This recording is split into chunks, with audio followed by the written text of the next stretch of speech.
Hello बच्चों, क्या हाल चाल है तुम लोगों के। तो जेई मेन का एग्जाम कल से शुरू होने वाला है और कुछ बच्चों के अंदर कुछ नर्वसनेस होगी, कुछ घबराहट होगी। तो बच्चों, डरने की कोई जरूरत नहीं है।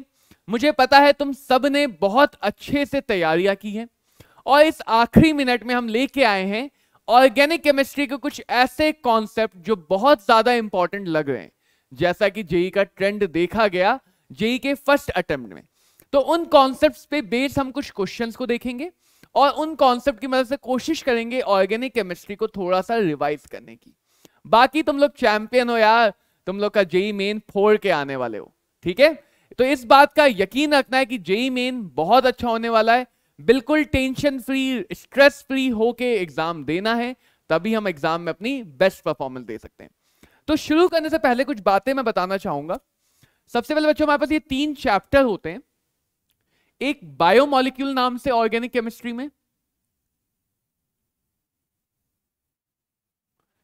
एक पॉलीमर नाम का है और एक केमिस्ट्री इन एवरीडे लाइफ नाम का है।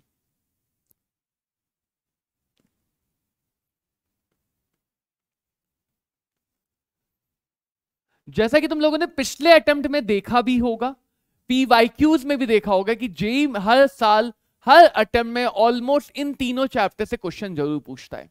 और ये क्वेश्चन बहुत टफ भी नहीं आते हैं, सीधे एनसीईआरटी से आते। तो एग्जाम पे जाने से पहले एक बार इन पे नजर जरूर मार लेना कि भाई बायोमोलिक्यूल में शुगर के बारे में थोड़ा बहुत देख लें, प्रोटीन अमाइनो एसिड का थोड़ा सा पढ़ लिया जाए, पॉलीमर में एडिशन पॉलीमर जैसे रबर के अलग अलग type, buna N, buna S, और इस टाइप के अलग अलग पॉलीमर्स के थोड़े मोनोमर्स और उनकी प्रोसेस को समझ लें।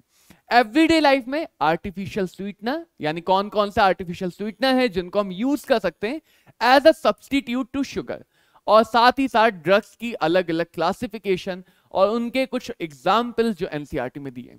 तो ये 3 चैप्टर ऑर्गेनिक केमिस्ट्री में बहुत ज्यादा इंपॉर्टेंट होते हैं।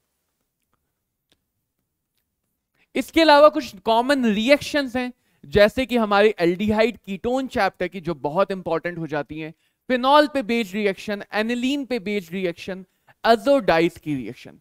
तो ये सारी चीजें हमें जरूर देख के जानी है। तो आज हम लोग क्या करेंगे, अभी हम लोग देखेंगे Hofmann bromamide degradation reaction.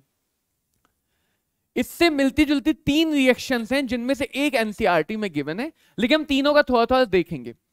Reaction क्या होती है कि अगर मेरे पास कार्बोक्सिलिक एसिड है, बेसिक वाइज मैं बताऊं, कार्बोक्सिलिक एसिड से OH हटा के लगा दिया क्लोरीन। क्लोरीन क्यों लगाया, क्योंकि क्लोरीन ज्यादा अच्छा लीविंग ग्रुप है। या OH हटा के लगा दिया NH2 यानी कि एसिड अमाइड। तो कार्बोक्सिलिक एसिड और उसके ये 2 डेरिवेटिव एक सिमिलर रिएक्शन देते हैं, बहुत सिमिलर है रिएक्शन। इसकी रिएक्शन कराते हैं हाइड्राजोइक एसिड से, इसकी रिएक्शन कराते हैं सोडियम अजाइड से, और इसकी रिएक्शन कराते हैं NaOH या KOH जैसे बेस और Br2 के साथ।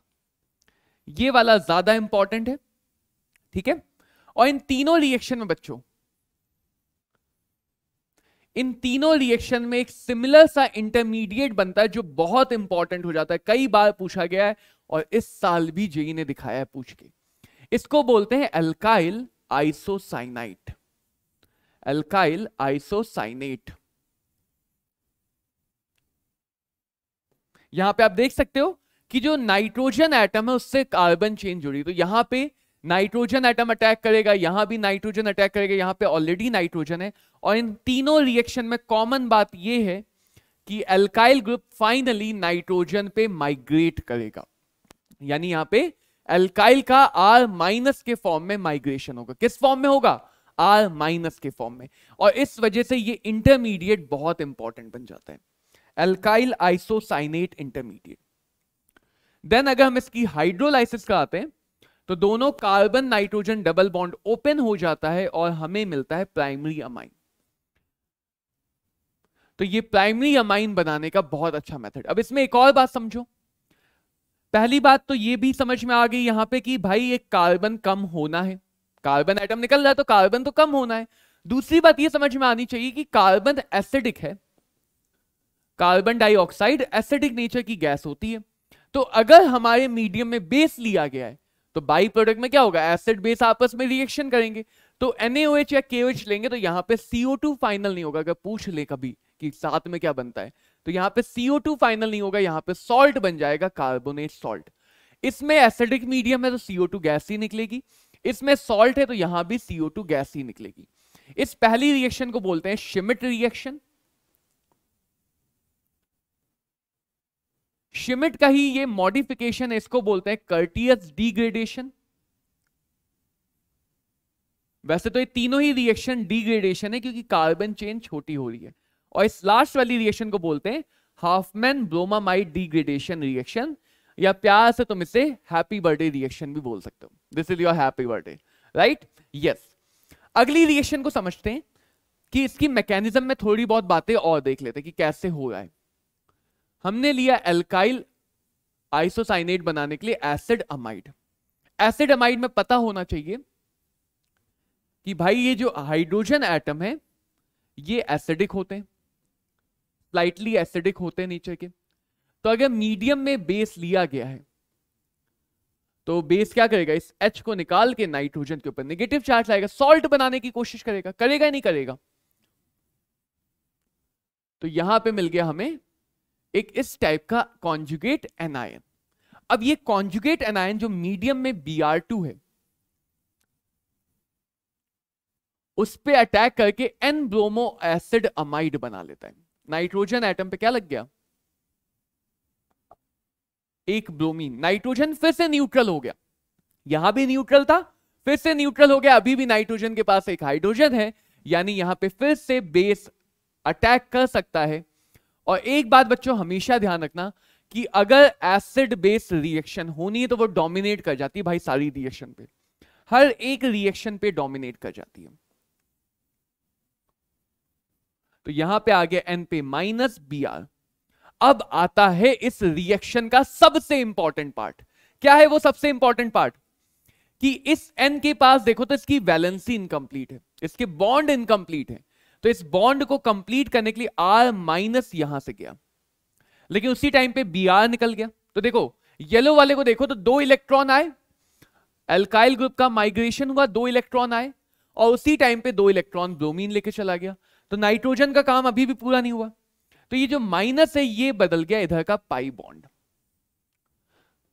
तो RN डबल बॉन्ड C और C पे लगा हुआ है O, ये बन गया हमारा इंटरमीडिएट एल्काइल आइसोसाइनेट। तो इस टाइप से देखो यहां पे माइग्रेशन क्यों हुआ ये समझो। कार्बन एटम के 4 बॉन्ड कंप्लीट थे, ये ग्रीन वाला जो एरो मूवमेंट है ये पहले हो ही नहीं सकता था, कार्बन के 4 ही ऑर्बिटल हैं।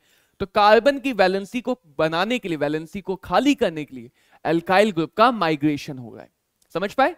After that we have hydrolysis, और हाइड्रोलाइसिस में हमें मिल जाएगा प्राइमरी अमाइन।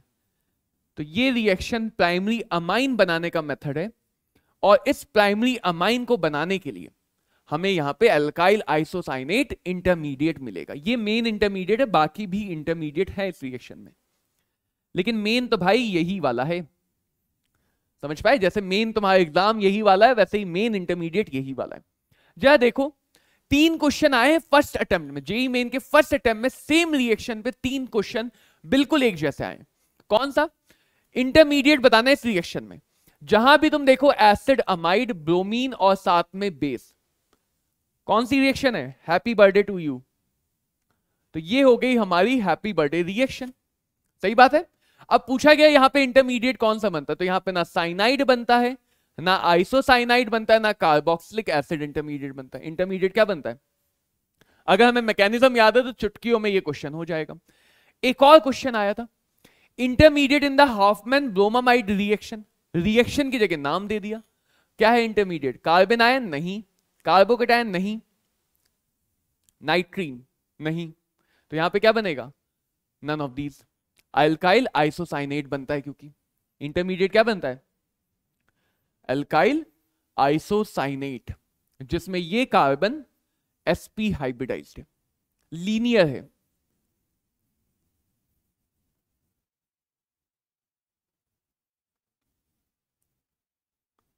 तो एल्काइल आइसोसाइनेट है, नाइट्रीन नहीं होगा, नाइट्रीन अलग इंटरमीडिएट होता है, कार्बन आयन नहीं होगा, कार्बोकेटायन नहीं होगा।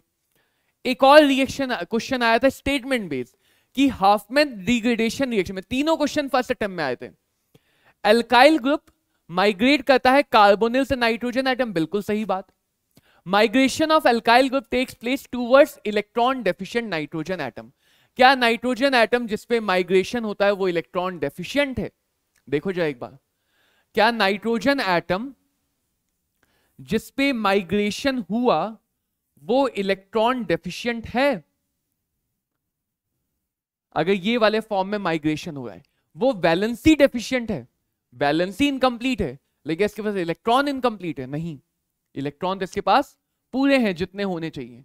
आर माइनस माइग्रेट कर रहा है, बी आर माइनस उसी टाइम पे निकल रहा है, और एन माइनस बना रहा है डबल बॉन्ड। तो इलेक्ट्रॉन डेफिशिएंट तो नहीं है।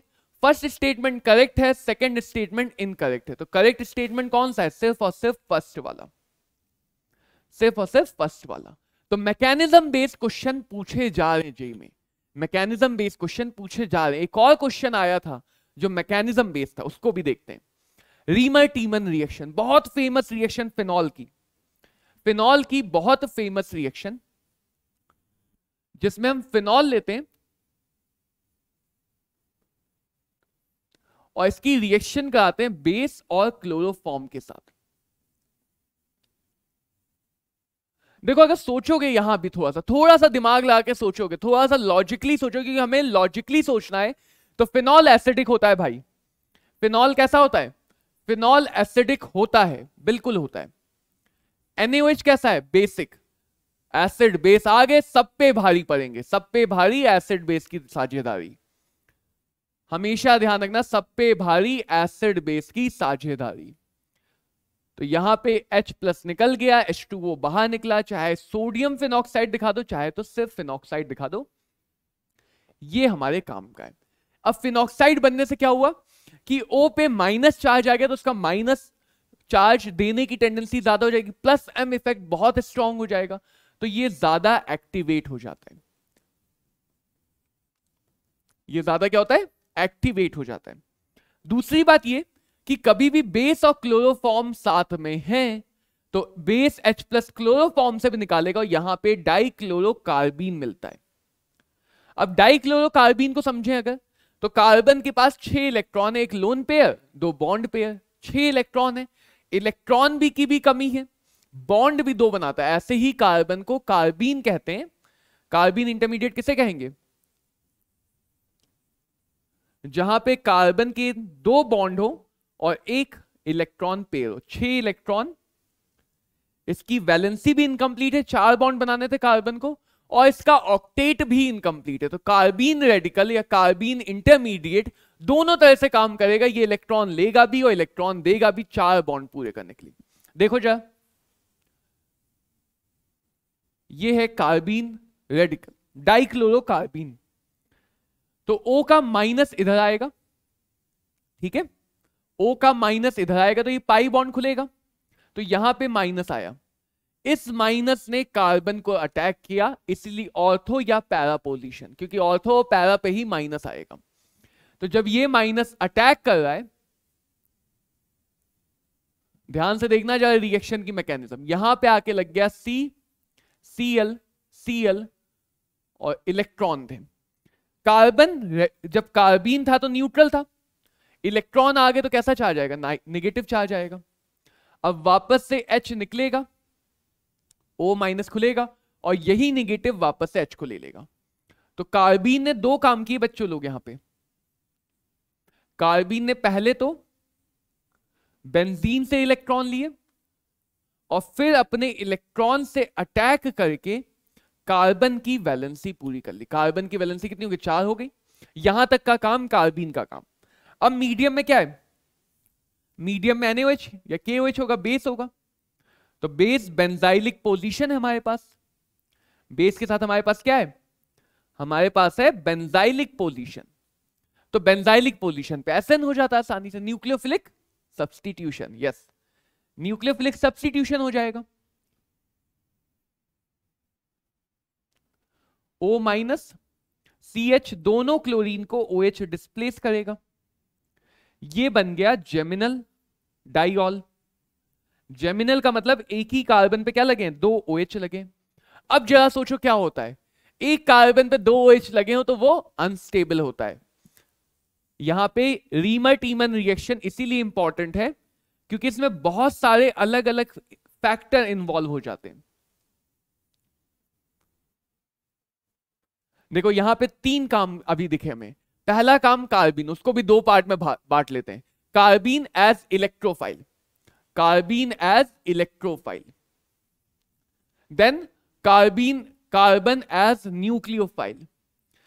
2 काम हो गए कार्बीन के, इलेक्ट्रोफाइल की तरह भी न्यूक्लियोफाइल की तरह, लेकिन पहला काम हमेशा इलेक्ट्रोफाइल की तरह होगा। फिर उसके बाद बेंजाइलिक पोजीशन पे SN रिएक्शन, उसके बाद जेमिनल पोजीशन पे 2 OH हमेशा अनस्टेबल होंगे तो डबल बॉन्ड O बना लेंगे। अब क्या करना है, अब एसिडिफिकेशन कराना है ताकि फिनॉक्साइड वाला वापस से एसिडिक बन सके। तो एसिडिफिकेशन कराने पे हमें फिनोलिक ग्रुप वापस से मिल जाएगा और फाइनल प्रोडक्ट मिल जाएगा सैलिसल्डिहाइड। इसी में ध्यान रखना, अगर हम क्लोरोफॉर्म की जगह अगर हम कार्बन टेट्राक्लोराइड लेते, यानी 4 क्लोरीन लेते 3 क्लोरीन की जगह, तो 3 OH लगते यहां पे, तो 1 OH बचा रहता, कार्बोक्सिलिक एसिड बन जाता। सेम रिएक्शन होगी, रीमर टीमन रिएक्शन ही बोलते हैं उसको भी, बट वहां पे हमें क्या मिलता है, कार्बोक्सिलिक एसिड मिलता है। तो रीमर टीमन रिएक्शन में क्या क्या बातें याद रखनी है। पहला, इंटरमीडिएट क्या है, डाइक्लोरोकार्बीन, वो भी कैसा है, जिसके दोनों इलेक्ट्रॉन पेयर्ड हैं। अगर दोनों इलेक्ट्रॉन पेयर्ड है तो ऐसे कार्बीन को कहा जाता है सिंगलेट कार्बीन। सिंगलेट और ट्रिपलेट, अगर कार्बीन के पास दोनों इलेक्ट्रॉन अनपेयर्ड है, अलग अलग सब शेल्स में है, तो उसको कहेंगे ट्रिपलेट कार्बीन। अगर वो सेम ऑर्बिटल में है, पेयर्ड इलेक्ट्रॉन है, तब उसको कहेंगे सिंगलेट कार्बीन। तो कार्बीन इंटरमीडिएट बनता है, कार्बीन इलेक्ट्रोफाइल बनता है, कार्बीन न्यूक्लियोफाइल बनता है, फिर SN रिएक्शन होती है, then geminal and then acidification. ये सारे स्टेप हमें समझ के रखने हैं। देखो रीमर टीमन पे कैसा क्वेश्चन आया था, देखते हैं।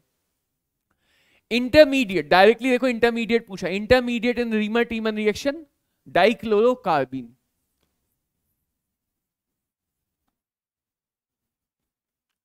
डाइक्लोरोकार्बीन जो इलेक्ट्रोफाइल भी है क्योंकि उसके पास खाली ऑर्बिटल भी है, न्यूक्लियोफिलिक भी है क्योंकि उसके पास लोन पेयर ऑफ इलेक्ट्रॉन भी है, लोन पेयर ऑफ इलेक्ट्रॉन भी है। और कार्बीन वाली इंटरमीडिएट से एक और मिलती जुलती रिएक्शन है, वो भी हम देखेंगे कि ये अगर हमारे पास प्राइमरी अमाइन है बेटा, और इसकी रिएक्शन भी हम करा रहे हैं क्लोरोफॉर्म और NaOH या बेस के साथ। ध्यान ये रखना है कि क्लोरोफॉर्म और बेस हमेशा साथ में रिएक्ट करेंगे तो डाइक्लोरोकार्बीन ही बनेगा। इंटरमीडिएट क्या बनेगा, डाइक्लोरोकार्बीन ही बनेगा। तो यहां पे finally same work, electrophile and electrophile same work होगा। इलेक्ट्रोफाइल की तरह नाइट्रोजन से इलेक्ट्रॉन लेगा, नाइट्रोजन का हाइड्रोजन हटा देगा और RNC आइसोसाइनाइड बन जाएगा, जिसकी बहुत गंदी सी स्मेल होती है।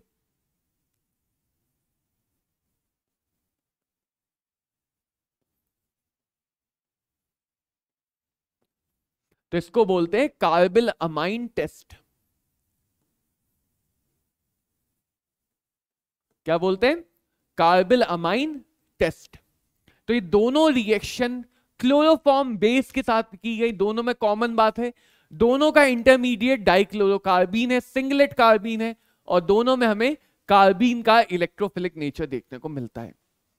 तो ये बहुत इंपॉर्टेंट है कि अगर आप जेईई मेन का पैटर्न देख रहे हैं तो जेईई मेन के आजकल के एग्जाम के पैटर्न में intermediate based question, mechanism based question ये ज्यादा पूछे जा रहे हैं मेन ऑर्गेनिक केमिस्ट्री से। देखो जीओसी तो हमेशा काम में आएगी, रेजोनेंस पे क्वेश्चन आना ही आना है, एरोमेटिक बिहेवियर आना ही आना है, तो ये सब तो हमेशा काम में आएगा कहीं ना कहीं। इनके अलावा जीओसी के अलावा जो हमारे मेन चैप्टर हैं, hydrocarbon, halogen derivative, alcohol, phenol ether, aldehyde, ketone, carboxylic acid और अमाइन, इनमें एटलीस्ट एनसीईआरटी में जितनी रिएक्शन है उनके इंटरमीडिएट पता हो, उनकी मैकेनिज्म का एक आइडिया हो कि कहां पे एसन हो रहा है, कहां पे एलिमिनेशन हो रहा है। इस क्वेश्चन को देखते हैं, ये बहुत इंपॉर्टेंट हो जाता है अगेन से। फिनॉल बनाने का मेथड, इसका एक और पहला स्टेप होता है, उस पे भी ध्यान देंगे कि हम बेंजीन लेते हैं और बेंजीन की रिएक्शन कराते हैं एन प्रोपाइल क्लोराइड से in presence of anhydrous AlCl3। अब एनहाइड्रस AlCl3 का क्या काम है? तो तुम कहोगे सर ये तो लुविस एसिड है। लुविस एसिड जहां भी लिया जाता है वो कहीं ना कहीं कार्बोकेटायन बनाने में हेल्प करता है। तो यहां पे कार्बोकेटायन बनेगा प्रोपाइल कार्बोकेटायन।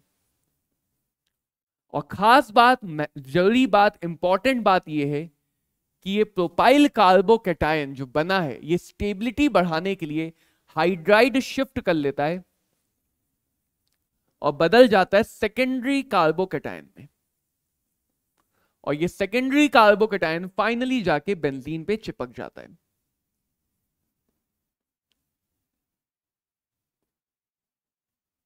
इसको बोलते हैं आइसोप्रोपाइल बेंजीन या क्यूमीन। और इस रिएक्शन को तो सबको पता ही होगा क्या बोलते हैं। कभी भी हम बेंजीन रिंग का अगर एल्काइलेशन करा रहे हैं लुविस एसिड से तो क्या कहते हैं उस रिएक्शन को? Friedel craft reaction. तो ये फ्रीडल क्राफ्ट एल्काइलेशन होता है। तो देखो यहां पे देखो एक H गायब है, क्या ये क्यूमीन है? क्यूमीन का एरियल ऑक्सीडेशन कराया गया, हवा में ऑक्सीडेशन कराया गया।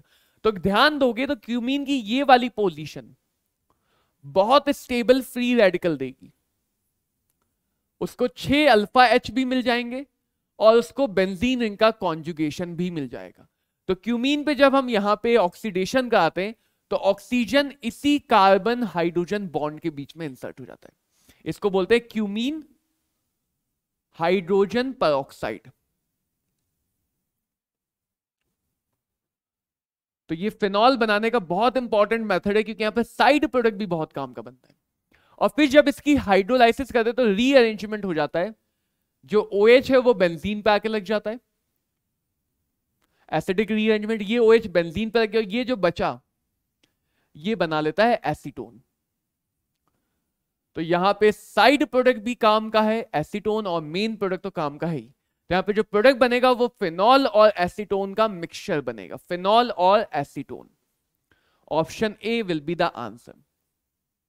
तो बिल्कुल ताजे तराजे सवाल हैं ये जो पूछे गए हैं अभी के जेईई मेंस में, और चांसेस है क्योंकि एनटीए थोड़ा रिपीटिशन करने लगा है तो चांसेस है कि इन टाइप के का सवाल तुमको फिर से तुम्हारे अब के जेईई मेन के सेकंड अटेम्प्ट में दिख सकते हैं। ठीक है, आगे देखते हैं। यहां पे एक और काम की बात की सवाल पूछे गए कि जो कार्बोनिल कंपाउंड होते हैं बच्चा, एल्डिहाइड, कीटोन, जितने भी कार्बोनिल कंपाउंड है उनकी कुछ एडिशन रिएक्शन होती है। एल्डोल कंडेंसेशन भी एक तरह का एडिशन रिएक्शन है कि कार्बोनिल कंपाउंड पे न्यूक्लियोफाइल आके बैक साइड अटैक करता है। किधर से अटैक करेगा? Back side. तो यहीं से समझ जाओ, अगर बैक साइड अटैक है तो रिएक्टिविटी हमेशा स्टेरिक हिंड्रेंस डिसाइड करेगी। अगर बैक साइड अटैक है तो रिएक्टिविटी कैसे डिसाइड करेंगे? रिएक्टिविटी डिसाइड करेंगे हम स्टेरिक हिंड्रेंस से। यानी यहां पे एल्डिहाइड ज्यादा रिएक्टिव होंगे कीटोन से। एल्डिहाइड ज्यादा रिएक्टिव होंगे कीटोन से इन रिएक्शंस के लिए। तो पहले स्टेप में क्या हुआ?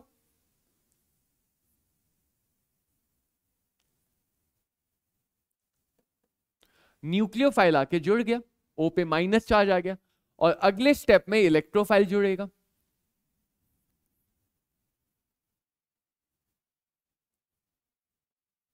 तो ओवरऑल हमें ये एडिशन देखने को मिलेगा एल्डिहाइड कीटोन में, एल्डिहाइड कीटोन में। और एक और बात देखते हैं, अगर एल्डिहाइड या कीटोन है उस पे एडिशन कराते हैं HCN का,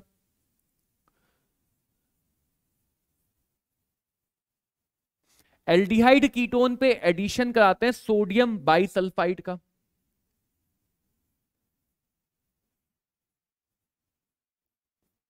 एल्डिहाइड कीटोन पे एडिशन कराते हैं अल्कोहल का,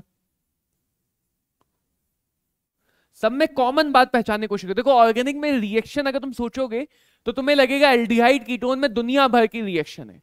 लॉजिकली सोचोगे, दिमाग लगा के सोचोगे तो पता चलेगा एक ही रिएक्शन है, aldol condensation, Cannizzaro reaction, ammonia का एडिशन, तुम्हारा टॉलेंट टेस्ट, फेलिंग सोल्यूशन, ये सारी रिएक्शन कहीं ना कहीं सिमिलर टाइप की रिएक्शन हो जाती, सब में रिडक्शन, ऑक्सीडेशन, सबको हम एडिशन से बता सकते हैं। तो ये सोचो एडिशन रिएक्शन से पूरा एल्डिहाइड कीटोन की केमिकल प्रॉपर्टीज कवर हो सकती है। कैसे? देखो तुम्हारे सामने यहां पे ग्रिगनार्ड रिएजेंट का भी एडिशन होगा और अमोनिया का एडिशन या अमोनिया के डेरिवेटिव का, अमोनिया या अमोनिया के डेरिवेटिव का, जो अलग अलग प्रोडक्ट बन जाते हैं।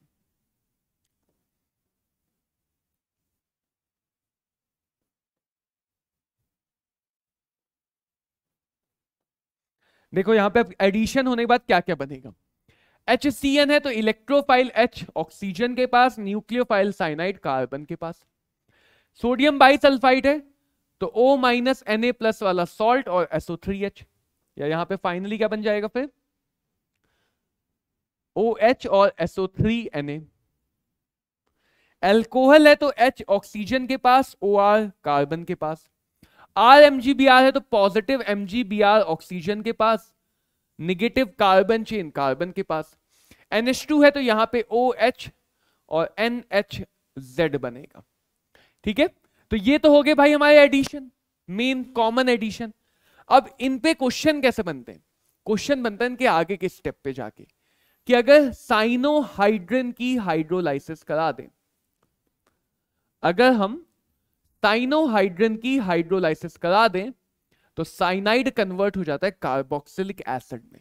अब इसको आगे अल्कोहल की रिएक्शन में भी ले जा सकते हैं और आगे इसको कार्बोक्सिलिक एसिड की रिएक्शन में ले जा सकते हैं। ये तो हमारे पास सीधे सीधे अडक्ट बनता है, तो ये टेस्ट बन जाता है कि इसमें हम टेस्ट कर सकते हैं। बहुत बल्कि अगर कीटोन है तो इतना बल्कि न्यूक्लियोफाइल अटैक नहीं कर पाएगा, तो बल्कि कीटोन ये रिएक्शन देते ही नहीं है। सिर्फ और सिर्फ मिथाइल कीटोन या एल्डिहाइड ही हमें ये रिएक्शन देंगे, बल्कि कीटोन ये वाली रिएक्शन नहीं दे पाते। इसमें अगर देखें, इसे बोलते हैं हेमी एसिटल। एक और बार अल्कोहल का एडिशन हो जाए तो यहां पे मिल जाता है हमें कंप्लीट एसिटल, OH ग्रुप पूरी तरह से हटके दोनों तरफ ईथर लग जाता है, एसिटल या कीटल मिल जाता है यहां पे हमें। ठीक है, इसको देखा जाए ग्रिगनार्ड रिएजेंट के आगे हाइड्रोलाइसिस करा दो। ये ध्यान रखना, ग्रिगनार्ड रिएजेंट कहीं भी हो, कहीं भी हो, अगर उसको एसिडिक हाइड्रोजन मिलेगा तो MgBr जहां भी लगा उसको हटा के H आ जाएगा, MgBr जहां भी लगा उसको हटा के क्या आ जाएगा, H आ जाएगा। तो ये बन जाएगा अल्कोहल।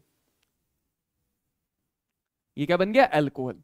इसी में आगे स्टेप होगा तो वापस से ये पूरा H और OH निकल जाएगा और फाइनली हमें कार्बन डबल बॉन्ड नाइट्रोजन मिल जाएगा, कार्बन डबल बॉन्ड नाइट्रोजन। अगर ZOH है तो हम बोलते हैं ऑक्साइम प्रोडक्ट, Z अगर NHR है, कार्बन चेन है, तो बोलते हैं शिप बेस, Z अगर हमारे पास यूरिया है तो सेमी कार्बाजोन, Z अगर 2,4-DNP वाला है तो 2,4 डाई नाइट्रोफिनाइल हाइड्राजोन। तो Z बदल बदल के अलग अलग प्रोडक्ट यहां पे मिलते हैं, अलग अलग प्रोडक्ट बच्चों यहां पे हमें देखने को मिलेंगे। देखो और काम की बात देखो, अगर मेरे पास मान लो ये वाला एल्डिहाइड है जिसके पास क्या है, अल्फा H, और मीडियम है बेस जैसे कि NaOH। मीडियम मेरे पास बेसिक है, राइट, और मेरे पास ये वाला एल्डिहाइड है, तो बेस क्या करेगा, बेस एसिडिक H निकालेगा हमेशा। बेस क्या करेगा, बेस यहां से एसिडिक H को बाहर निकालेगा। देखो ये बना न्यूक्लियोफाइल।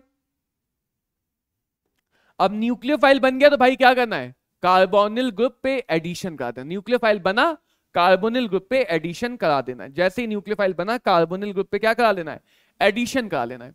तो देखो यहां पे कैसे होगा एडिशन,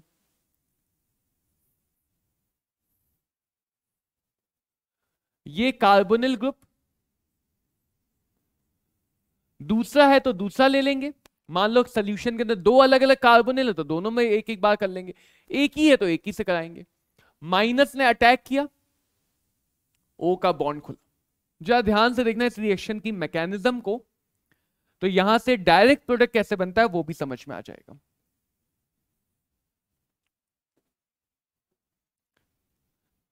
देखो जिस पे अटैक हुआ उसका डबल बॉन्ड ओ का पाई बॉन्ड टूटा, डबल बॉन्ड ओ का पाई बॉन्ड टूटा। जिसने अटैक किया उसके अल्फा कार्बन ने अटैक किया है। अटैक किसने किया? अल्फा कार्बन ने। तो अल्फा कार्बन का अटैक हुआ है बच्चों फंक्शनल ग्रुप के कार्बन पे, फंक्शनल ग्रुप के कार्बन पे, ये बना नया वाला बॉन्ड और O पे आया माइनस चार्ज। न्यूक्लियोफाइल का अटैक हुआ है, अगले स्टेप में इलेक्ट्रोफाइल H+ वापस ले लिया। किससे वापस लेगा? H+। H+ नहीं होगा, पानी से H को वापस लेगा।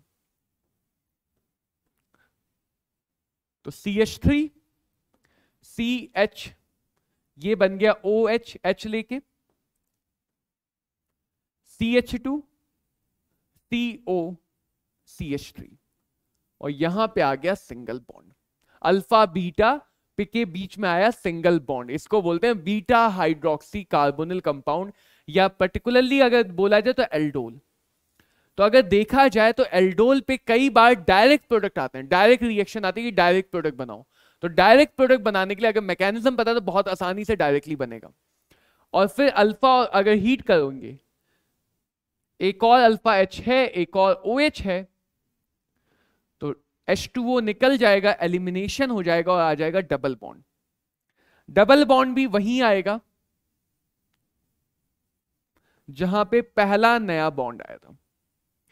तो बस हमें इतनी बात समझ लेनी है कि एल्डोल रिएक्शन में नए बॉन्ड अल्फा, एक मॉलिक्यूल के अल्फा कार्बन और दूसरे मॉलिक्यूल के फंक्शनल ग्रुप कार्बन के बीच में आता है। देखो अब डायरेक्ट प्रोडक्ट बनाना देख लेते हैं कि डायरेक्ट प्रोडक्ट हम कैसे बनाएंगे। आओ, मान लो मेरे पास ये वाला एल्डिहाइड है और साथ में एक 5 मेंबर का साइक्लिक कीटोन है, इसकी रिएक्शन का है बेस और हीट। ऐसे क्वेश्चन बहुत मिल सकते हैं कि यहां पे एल्डोल कंडेंसेशन होगा तो क्या बनेगा, क्या क्या प्रोडक्ट बनेंगे या क्या क्या प्रोडक्ट नहीं बनेंगे। देखते हैं। सबसे पहले अल्फा कार्बन को मार्क करो, सबसे पहला काम करो अल्फा कार्बन को मार्क करो। अल्फा कार्बन, अल्फा अल्फा, तो जितने भी अल्फा कार्बन है सबसे न्यूक्लियोफाइल बन सकता है। एल्डोल का पहला काम वही, एसिड बेस रिएक्शन होना पहला काम। तो जितने भी अल्फा कार्बन है सब पे अटैक हो सकता है और सबसे हमें न्यूक्लियोफाइल मिल सकता है। ठीक है बात? चलो देखो, तो यहां पे पहला काम क्या करते हैं, CH2COH, इस अल्फा को मैंने अलग किया। बहुत ध्यान से देखना कैसे बनाने जा रहे हैं। इस अल्फा को अलग किया, इस अल्फा से एक H कम किया।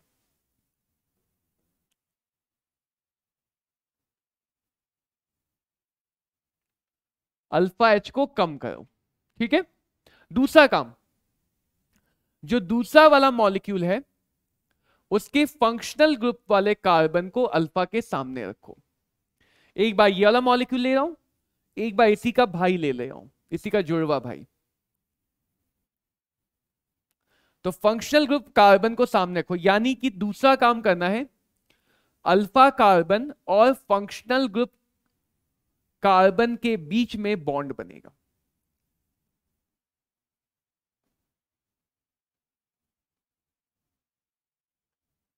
अल्फा कार्बन और फंक्शनल ग्रुप कार्बन के बीच में बॉन्ड बनेगा, नया बॉन्ड। तो अल्फा कार्बन और फंक्शनल ग्रुप कार्बन के बीच में नया बॉन्ड बना। जहां पे नया बॉन्ड बना उसी फंक्शनल ग्रुप के ऑक्सीजन को, उसी फंक्शनल ग्रुप के ऑक्सीजन को बदल दिया हाइड्रोक्साइड में। उसी फंक्शनल ग्रुप के ऑक्सीजन को किस में बदल दिया? हाइड्रोक्साइड, यानी कि OH में। और ये बन गया हमारा पहला एल्डोल प्रोडक्ट।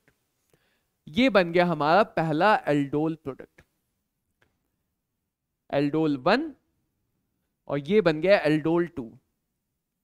अगर तुम यहीं पे हीटिंग चाहते हो तो यही HOH निकाल दो, तो देखो कितनी आसानी से बनेगा। इनके बीच में आ जाएगा डबल बॉन्ड, ये बन गया हमारा हीटिंग के बाद H2O रिमूव करके प्रोडक्ट। तो एल्डोल कंडेंसेशन बहुत इंपॉर्टेंट रिएक्शन है, बहुत बार इस पे सवाल पूछे गए और बहुत चांसेस है इस पे दोबारा से सवाल पूछे जाने के।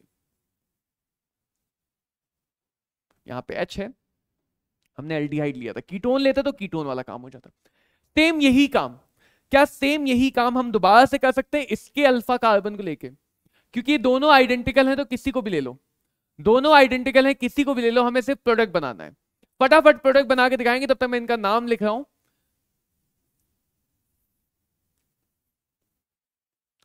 इसको बोलते हैं क्रॉस एल्डोल या मिक्स्ड एल्डोल, और इसको तो सिंपल एल्डोल बोलते हैं। जब अपने ही मॉलिक्यूल के साथ होता है तो हम बोलते हैं सिंपल एल्डोल या प्योर एल्डोल, और जब दो अलग अलग मॉलिक्यूल के बीच में एल्डोल कंडेंसेशन होता है तब हम उसे बोलते हैं क्रॉस एल्डोल कंडेंसेशन। तो यहां पे 4 प्रोडक्ट बनेंगे, 2 सिंपल एल्डोल वाले, प्योर एल्डोल वाले, और 2 क्रॉस एल्डोल वाले। देखो कैसे बनेगा, मैं डायरेक्टली बना रहा हूं। हमने क्या करना है, इसके अल्फा कार्बन को हाईलाइट करना है। अल्फा कार्बन को क्या किया, हाईलाइट किया।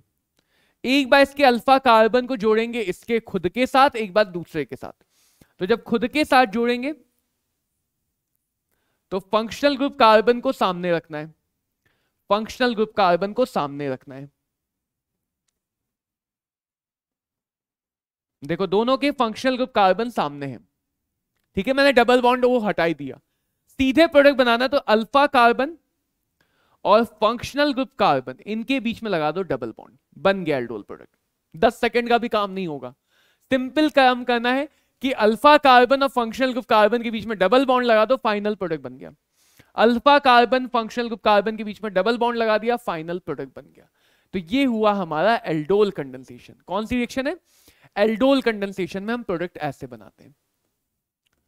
और ये भी कार्बोनिल कंपाउंड की एडिशन रिएक्शन है, कार्बोनिल कंपाउंड की न्यूक्लियोफिलिक एडिशन रिएक्शन है। इस पे बेस देखो बच्चे क्वेश्चन आया था, बहुत बढ़िया क्वेश्चन, बहुत बढ़िया क्वेश्चन आया था। क्या क्वेश्चन था, हमारे पास एक कार्बोनिल कंपाउंड था, कीटोन था एक,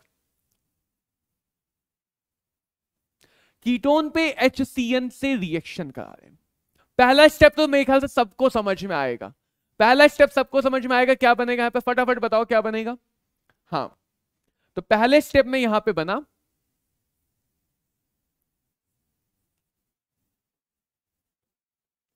O पे लग गया H, कार्बन पे लग गया साइनाइड। पहला स्टेप बहुत बढ़िया समझ में आ गया, बढ़िया, बहुत बढ़िया काम। दूसरा स्टेप थोड़ा सा इसका ट्रिकी है। क्या लिया गया, 95% highly concentrated H2SO4। Highly concentrated H2SO4 क्या करेगा, सोचो। H2SO4 अलग अलग काम करता है, मतलब मल्टी टैलेंटेड आर्टिस्ट है ये H2SO4। ये हाइड्रोलाइसिस भी कराता है, यानी पानी को भी ऐड करवाता है, ये डिहाइड्रेशन भी करता है, पानी सोखता भी है, ये तुम्हारे पास क्या कहता है, ऑक्सीडाइजिंग एजेंट भी है, ये एसिडिक एजेंट भी है। तो H2SO4 एक वर्साटाइल एजेंट है, बहुत सारे काम कर सकता है। कॉन्सेंट्रेटेड है तो सोचो क्या करेगा, पानी की कमी है, यहां पे ऐसे सोचो कि हमारे पास यहां पे पानी की कमी है, तो हाईली कॉन्सेंट्रेटेड H2SO4 हाइड्रोलाइसिस से ज्यादा बेटर डिहाइड्रेशन करता है। क्या करता है, डिहाइड्रेशन। तो देखो यहां पे क्या होगा, हमें पता है साइनाइड की अगर हाइड्रोलाइसिस होती तो कार्बोक्सिलिक एसिड ये बनता प्रोडक्ट, ये पहला वाला प्रोडक्ट बनता। लेकिन क्योंकि यहां पे कॉन्सेंट्रेटेड है तो ये रिएक्शन को यहां रोकेगा नहीं, ये आगे अल्फा बीटा डिहाइड्रेशन भी कराएगा। एक H यहां है, एक H यहां है, ये अल्फा तो ये बीटा, ये बीटा। यानी कि या तो H2O निकल के डबल बॉन्ड इधर आएगा, ध्यान से देखो मैं इधर बनाता हूं,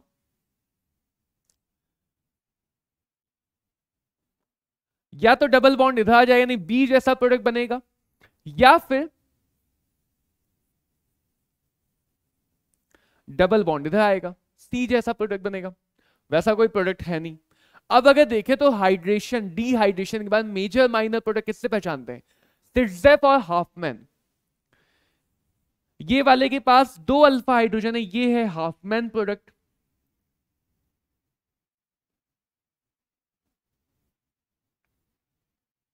ये वाले के पास 3 3 6 अल्फा हाइड्रोजन है, ज्यादा स्टेबल है, ये वाला है सिट्जेफ प्रोडक्ट।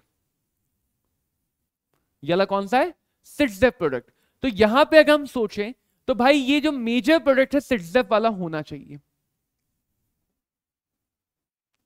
लेकिन मेजर प्रोडक्ट तो दिया नहीं गया यहां पे। क्या यहां पे मेजर प्रोडक्ट दिया गया है? नहीं दिया है, लेकिन क्वेश्चन पूछा गया है कि हमें मेजर प्रोडक्ट आइडेंटिफाई करना है। तो हम रिएक्शन को आगे तो ले जा नहीं सकते क्योंकि मेजर प्रोडक्ट नहीं बोला गया, तो हम इससे पीछे वाले स्टेप का प्रोडक्ट बोल देंगे, यानी कि ऑप्शन ए हमारा आंसर बन जाएगा। ऑप्शन ए यहां पे क्या बन जाएगा? आंसर बनेगा। क्यों? क्योंकि इसके बाद जो मेजर प्रोडक्ट बना है वो ऑप्शन में दिया ही नहीं गया है, तो हम यहीं पे रिएक्शन को रोक देंगे। लेकिन अगर ये ऑप्शन होता, ये वाला प्रोडक्ट ऑप्शन होता, तो यही हमारा आंसर होता, ये वाला प्रोडक्ट हमारा आंसर होता अगर ऑप्शन में होता तो। क्योंकि मेमोरी बेस्ड क्वेश्चन हो सकता है ऑप्शन में रहा हो, मेमोरी बेस्ड में ना दिखाया गया हो, लेकिन अगर ये प्रोडक्ट में ऑप्शन में है तो मेजर प्रोडक्ट यही वाला होगा। ये ऑप्शन में नहीं है इसलिए मेजर प्रोडक्ट ये वाला दे दिया गया, ये ऑप्शन में नहीं इसलिए मेजर प्रोडक्ट ये वाला दिया गया। अब इस क्वेश्चन को देखते हैं बच्चों, ये तीसरे टाइप के क्वेश्चन है जो तुम्हें एग्जाम में काफी मिल जाते हैं, एसएन रिएक्शन ई1 रिएक्शन। बच्चे बहुत बार कंफ्यूज होते हैं कि कब एसएन होगा कब ई1 होगा। तो ध्यान ये रखना है कि एसएन वर्सेस अगर हम ई की बात करें, पता तो सबको है एसएन भी दो टाइप का है, एसएन1 एसएन2। एलिमिनेशन भी दो टाइप का है, ई1 और ई2। अगर हाई टेम्परेचर है तो एलिमिनेशन प्रेफर किया जाता है, लो टेम्परेचर है तो सब्स्टिट्यूशन प्रेफर करते हैं। अगर बेस हमारा या न्यूक्लियोफाइल चार्ज्ड है, चार्ज्ड न्यूक्लियोफाइल यानी न्यूक्लियोफाइल बहुत स्ट्रांग है या उसका कॉन्सेंट्रेशन बहुत ज्यादा है, तो उस केस में भी एलिमिनेशन, और जहां भी एलिमिनेशन प्रेफर करते हैं मोस्टली इवन एलिमिनेशन प्रेफर करते हैं। मोस्टली कौन सा प्रेफर करते हैं? इवन एलिमिनेशन को प्रेफर करते हैं। तो चार्ज न्यूक्लियोफाइल है वो भी एलिमिनेशन की तरफ लेके जाएगा। या अगर 3 डिग्री कार्बन एटम है तो भी रिएक्शन एलिमिनेशन की तरफ जाती है। या अगर कार्बन पे स्टेरिक हिंड्रेंस ज्यादा है, वहां तक पहुंचना मुश्किल है, तो भी रिएक्शन एलिमिनेशन की तरफ जाएगी। तो दो टाइप के सब्स्टिट्यूशन मेनली होते हैं, SN1 SN2। दो टाइप के एलिमिनेशन होते हैं, E1 E2। तो अगर ये सारी कंडीशन मिलती है तो वहां पे एलिमिनेशन को प्रेफर किया जाता है।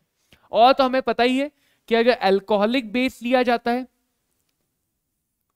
ये कुछ रिएजेंट है जो एलिमिनेशन को प्रेफर करते हैं, एक्वस NaNH2। ठीक है बात। अब अगर यहां पे देखें तो यहां पे लिया गया tertiary butyl chloride, CH3CCH3 CH3 Cl, tertiary butyl chloride लिया गया। साथ में बेस भी बल्कि लिया गया। बेस भी क्या लिया गया? Tertiary butoxide base.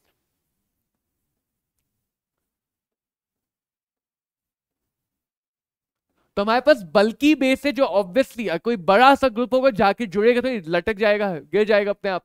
होगा ही नहीं होगा? एक पेड़ पे एक बड़ा सा आम लगा दो तो वो अपने आप अपने वेट से ही गिर जाएगा।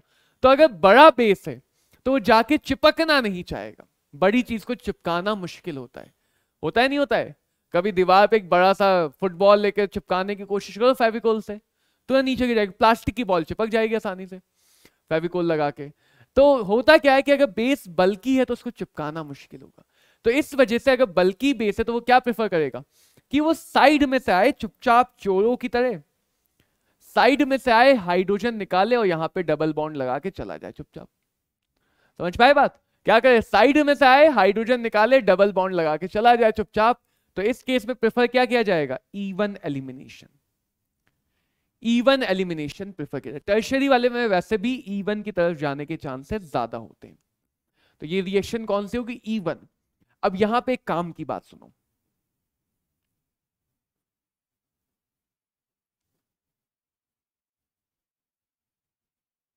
मान लो ऐसा एक विसिनल हैलाइड है। क्या है? एक विसिनल डाइहैलाइड है हमारे पास, और इसकी रिएक्शन कराई जा रही बच्चों।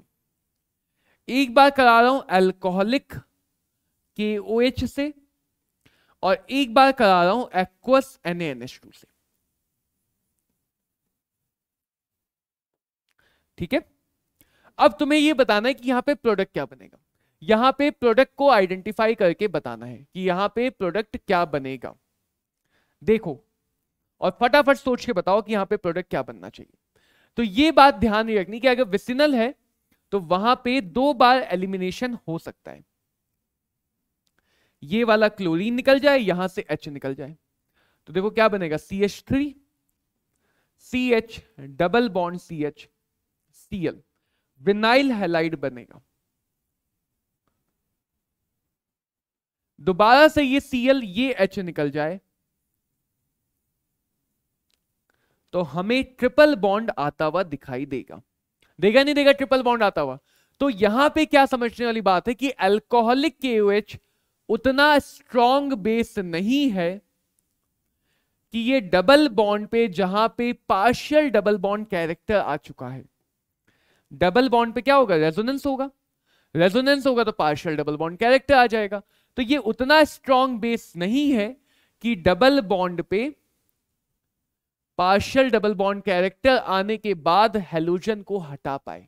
यानी अल्कोहलिक KOH लोगे तो ध्यान रखना रिएक्शन डबल बॉन्ड से ट्रिपल बॉन्ड की तरफ नहीं जा पाएगी, एलिमिनेशन विनाइल पोजीशन पे नहीं गा पाएंगे, जो मुश्किल है। सोचो विनाइल पे जो भी हैलोजन लगा उस पे पार्शियल डबल बॉन्ड कैरेक्टर है, तो पार्शियल डबल बॉन्ड कैरेक्टर है तो वहां से हैलोजन को हटाना क्या होगा, मुश्किल होगा। यही सब छोटी छोटी बातें हैं जिन पे जेईई मेंस में सवाल बनते हैं, अच्छे खासे सवाल बनते हैं। एक्वस सोडामाइड लेंगे तो क्या होगा, ये 2 बार एलिमिनेशन करा सकता है, स्ट्रॉन्गर बेस है तो विनाइल बनाएगा पहले और विनाइल को आगे भी लेके जाएगा, ये आगे नहीं लेके जाएगा, अल्कोहलिक KOH आगे लेके नहीं जाएगा। तो हमें थोड़ा बहुत एलिमिनेशन और सब्स्टिट्यूशन को भी समझना है। ये भी ध्यान रखना है कि अगर बल्कि बेस है, अगर हमारे पास बल्कि बेस है तो वो हाफमैन प्रोडक्ट को प्रेफर करेगा, यानी किनारे से निकलना ज्यादा अच्छा मानेगा। तो बल्कि base Hofmann product major product देगा, वरना कॉमनली जो बेस आते हैं, जो भी बेस कॉमनली आएंगे वो सिट्जे प्रोडक्ट, ज्यादा सब्स्टिट्यूटेड अल्कीन या ज्यादा अल्फा हाइड्रोजन वाली अल्कीन फाइनल प्रोडक्ट देंगे, जैसा कि हम जानते हैं, जैसा कि हम क्या कहते हैं, जैसा कि हम पहले से जानते हैं। अब जो आखिरी बात जो हम करने जा रहे हैं आज के सेशन की, वो है एरोमेटिक कंपाउंड के बारे में। तो एरोमेटिक कंपाउंड में क्या समझना है कि जो बेंजीन रिंग होती है,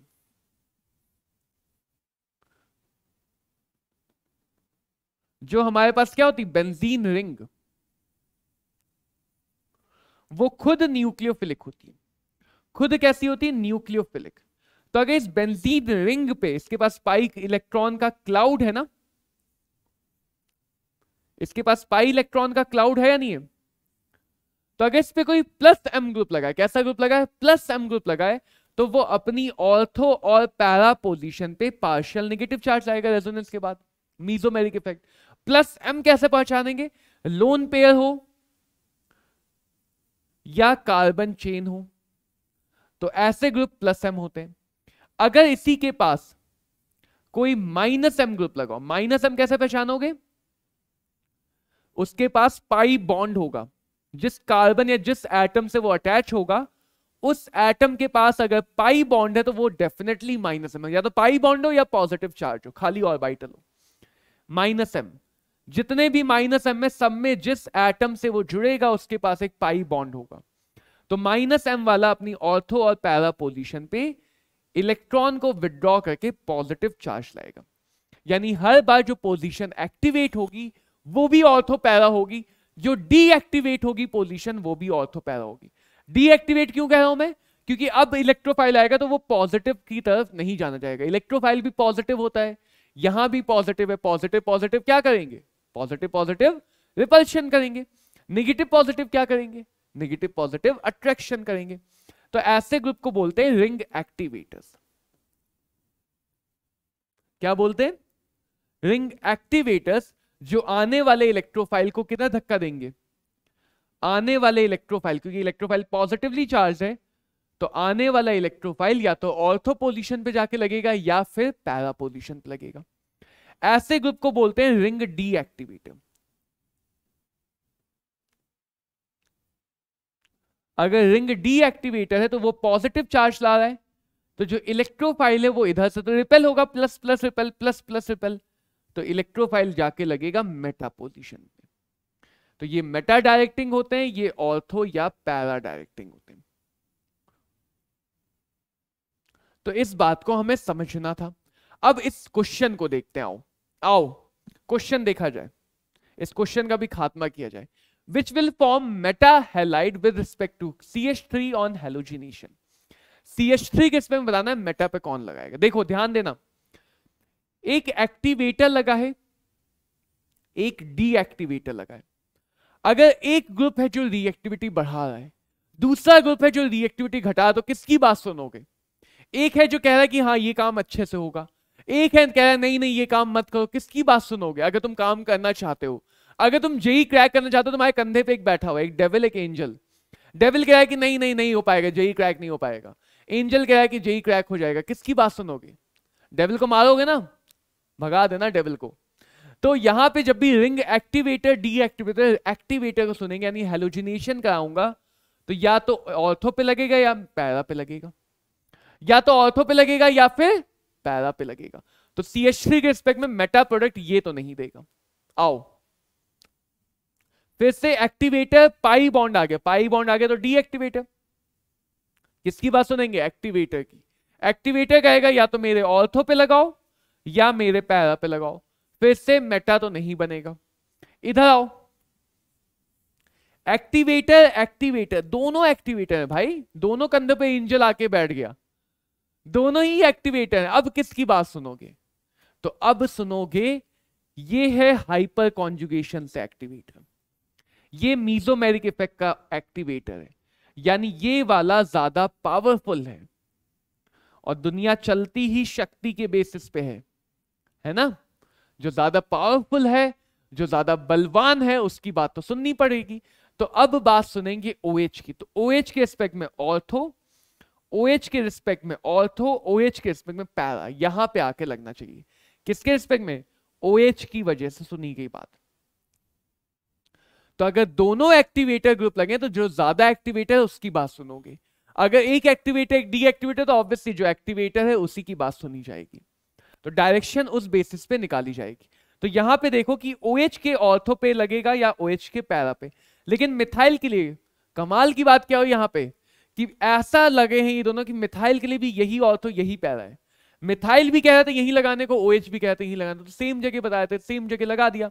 लेकिन यहां से भी मिथाइल के रिस्पेक्ट में मेटा नहीं मिला, मिथाइल के रिस्पेक्ट में मेटा पोजीशन नहीं मिल पाएगी। अगला अगर देखा जाए, अगला देखा जाए तो अगला ये वाला है। यहां भी OH ज्यादा पावरफुल है। OH की बात सुनूंगा भाई मैं। OH कहेगा मिथाइल यहां ऑर्थो पे लगाओ, यहां तो लग नहीं सकता, पहले से लगाए, यहां लगाओ, ठीक है। OH कहेगा यहां लगाओ, ठीक है। तो OH की बात सुनी गई, तो OH के ऑर्थो, OH के पैरा पे लगा दिया गया। अब OH का जो ऑर्थो है वो मिथाइल के रिस्पेक्ट में क्या मेटा नहीं है? तो यही तो हमसे क्वेश्चन पूछना चाह रहा था कि कौन सा मेटा पोजीशन होगी, लेकिन with respect two methyl. With respect two methyl Meta कौन सा देगा? ऑप्शन डी वाला देगा, ऑप्शन डी वाला देगा। अगर मैं इसका हेलोजिनेशन करता हूं तो मुझे या तो देख लेते हैं कौन कौन से दोनों प्रोडक्ट बनेंगे, या तो ये वाला बन जाएगा या ये वाला बनेगा, क्योंकि OH की एक ऑर्थो पोजीशन तो ब्लॉक्ड है, तो दूसरी ऑर्थो पोजीशन पे या तो यहां पे हेलोजन लग जाएगा या फिर यहां पे हेलोजन लगेगा। इधर ज्यादा चांसेस है क्योंकि यहां पे स्टेरिक हिंड्रेंस क्या है? कम है। यहां पे स्टेरिक हिंड्रेंस कम है तो यहां पे लगने के चांसेस ज्यादा है, यहां पे लगने के चांसेस क्या है? ज्यादा है। तो वो अलग बात है, लेकिन दोनों केस में जब हेलोजन लग रहा है तो वो मिथाइल से मेटा पे लग रहा है।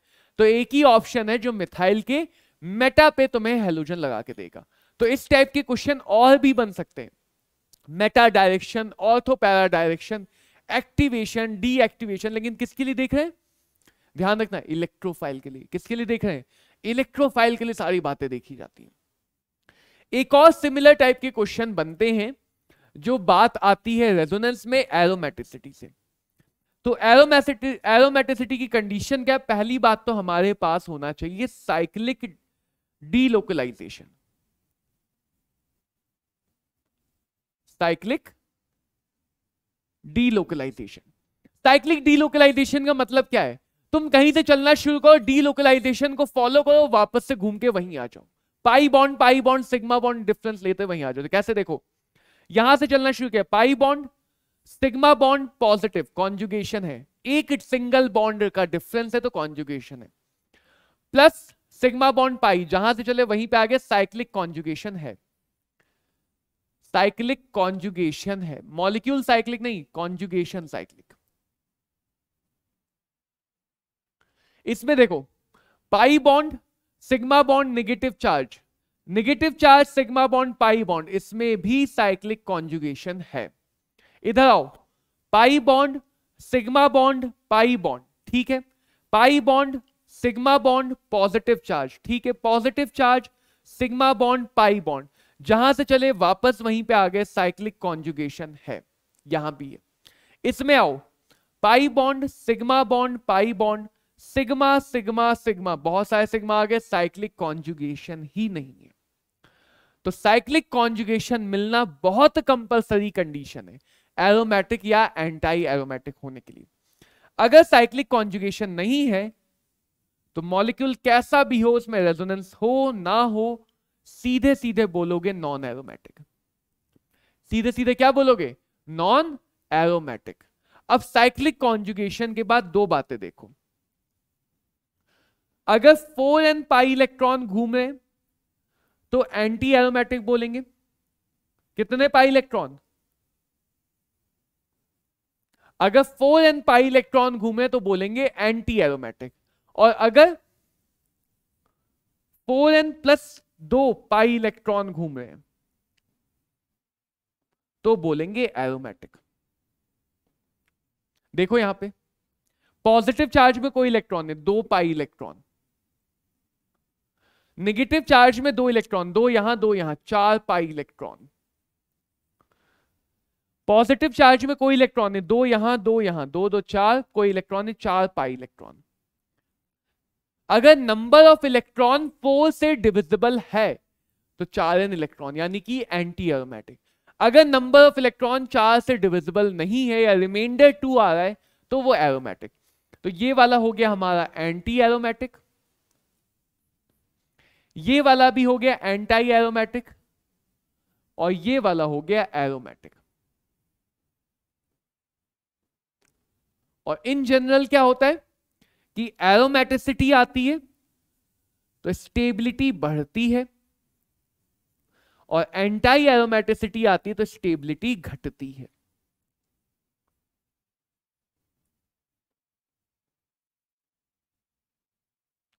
तो स्टेबिलिटी का कॉमन ऑर्डर ये होता है कि अगर मेरे पास एरोमेटिसिटी आ गई तो स्टेबिलिटी क्या होगी? बढ़ जाएगी। अगर एरोमेटिसिटी आ गई तो स्टेबिलिटी बढ़ जाएगी, और अगर एंटी एरोमेटिसिटी आ गई तो स्टेबिलिटी घट जाएगी। तो सीधे सीधे क्वेश्चन पूछा है कि इनमें से सबसे ज्यादा स्टेबल कौन सा है? तो सबसे ज्यादा स्टेबल कौन सा है? Option A. ऑप्शन ए वाला हमारे पास सबसे ज्यादा स्टेबल हो जाएगा। तो बहुत आसान से क्वेश्चन आया था, अभी के जेईई में आया था। अब इसी में क्वेश्चन आ सकता है कि आसानी से, जैसे मान लो ये कह दें कि इसकी रिएक्शन करानी AgNO3 के साथ, तो ये इनडायरेक्ट क्वेश्चन है एरोमेटिसिटी पे कि अगर I माइनस निकला, अगर I माइनस निकला तो क्या हमारे पास स्टेबल कार्बोकेटायन बनेगा? एरोमेटिक बनेगा तो स्टेबल बनेगा, यानी ये वाला AgI बहुत जल्दी दे देगा, AgI का प्रेसिपिटेट बहुत जल्दी देगा। मान लो ये होता, पूछते इन दोनों में से AgI का प्रेसिपिटेट आसानी से या जल्दी कौन सा देगा? तो दिख रहा है कि जब यहां से I माइनस निकल के कार्बोकेटायन बना तो स्टेबल होगा, यहां से I माइनस निकल के कार्बोकेटायन बना तो ये वाला बनेगा, C वाला बनेगा। अगर यहां से I माइनस निकला और कार्बोकेटायन बना तो ये वाला बनेगा, जो कि ज्यादा स्टेबल नहीं है क्योंकि एंटी एरोमेटिक है। तो रिएक्टिविटी ज्यादा किसकी होगी? जो एरोमेटिक कार्बोकेटाइन बनाए। तो कई बार एरोमेटिसिटी का इन्वॉल्वमेंट हो जाता है रिएक्शन में। एरोमेटिसिटी का इन्वॉल्वमेंट हो जाता है किसके अंदर? रिएक्शन के अंदर। तो बच्चों ऑर्गेनिक केमिस्ट्री में हमारे पास ये कुछ मेजर इंपॉर्टेंट टॉपिक थे जो आप लोगों को एक बार रिवाइज, मुझे लगा कि एक बार रिवाइज कराने की जरूरत है, तो इसलिए उन टॉपिक्स को रिवाइज करा दिया गया। एक क्वेश्चन जाते जाते आपसे करवाना चाहूंगा, जाते जाते एक क्वेश्चन कराना चाहूंगा कि एक मॉलिक्यूल होता है जिसे हम बोलते हैं फ्यूरैन, जिसका स्ट्रक्चर ऐसा होता है। फटाफट मुझे बताओ, अभी फटाफट बताओ कि इसमें कितने पाई इलेक्ट्रॉन है? फ्यूरैन में कितने पाई इलेक्ट्रॉन है?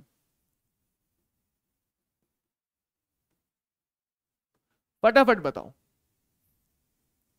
फ्यूरैन में कितने पाई इलेक्ट्रॉन है?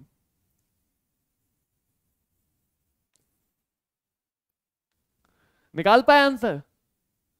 अगर तुमने आंसर दिया है कि सर इसमें पाई इलेक्ट्रॉन 4 हैं तो गलत है। पाई इलेक्ट्रॉन कितने? 6। फ्यूरैन में 6 पाई इलेक्ट्रॉन है। क्यों 6 है? क्यों है 6? देखो ये ऑक्सीजन का जो लोन पेयर तुम्हें दिख रहा है यहां पे, जो ये ऑक्सीजन का लोन पेयर दिख रहा है, ये भी डीलोकलाइज होगा, होगा या नहीं होगा? डीलोकलाइज तो होगा, होना ही पड़ेगा। जब ये डीलोकलाइज होगा तो ये भी पाई बॉन्ड बन जाएगा। हमेशा ध्यान रखना कि जितने भी डीलोकलाइज इलेक्ट्रॉन है, जितने भी डीलोकलाइज इलेक्ट्रॉन है, वो सब के सब पाई बॉन्ड बन के ही डीलोकलाइज होते हैं। सब के सब क्या होते हैं? पाई बॉन्ड बन के ही डीलोकलाइज होते हैं। तो जितने भी डीलोकलाइज, इसीलिए देखो यहां पे ये माइनस चार्ज को भी मैंने delocalise electron, pi electron count किया। ये जो माइनस चार्ज था इसको भी मैंने क्या काउंट किया? डीलोकलाइज्ड पाई इलेक्ट्रॉन काउंट किया। तो जितने भी डीलोकलाइज्ड इलेक्ट्रॉन है सबके सब पाई इलेक्ट्रॉन काउंट होंगे। यानी एक और काम की बात, अगर यहां पे हाइब्रिडाइजेशन पूछा जाए तो हाइब्रिडाइजेशन में 2 सिग्मा बॉन्ड और 1 लोन पेयर काउंट करोगे। 2 सिग्मा बॉन्ड और 1 लोन पेयर काउंट करोगे। वाई? क्योंकि यहां पे हमारे पास जो 1 लोन पेयर है वो हाइब्रिडाइजेशन में इन्वॉल्व नहीं हो सकता है, क्योंकि हाइब्रिड ऑर्बिटल डीलोकलाइजेशन में इन्वॉल्व नहीं हो सकती। तो यहां पे जो ये वाला लोन पेयर है ये अनहाइब्रिड ऑर्बिटल में होगा। तो इससे क्वेश्चन मतलब बहुत बेसिक से लेवल से लेके बहुत ऊपर के लेवल तक के क्वेश्चन बन सकते हैं कि पूछ रहे हैं ऑक्सीजन के पास हाइब्रिडाइजेशन यहां पे क्या है, तो sp2। तो ऐसे और भी क्वेश्चन बन सकते हैं एरोमेटिसिटी पे। उम्मीद करता हूं आप लोगों को इतनी सारी बातें समझ में आई होंगी। जेईई मेंस के लिए बच्चों all the very very best, और बिल्कुल भी घबराने की जरूरत नहीं है, बिल्कुल भी नर्वस होने की जरूरत नहीं है। एग्जाम कैसा होगा ये हम एग्जाम से पहले डिसाइड करते हैं। एग्जाम कैसा होगा ये हम एग्जाम से पहले डिसाइड करते हैं। हम वॉरियर हैं, हम किसी एग्जाम से नहीं डरते हैं। तो मिलते हैं बच्चों फिर कभी किसी और जगह पे इसी तरह ऑर्गेनिक केमिस्ट्री में कुछ और पढ़ने के लिए। तब तक के लिए ऑल द वेरी बेस्ट। पढ़ते रहो, मुस्कुराते रहो, हंसते रहो।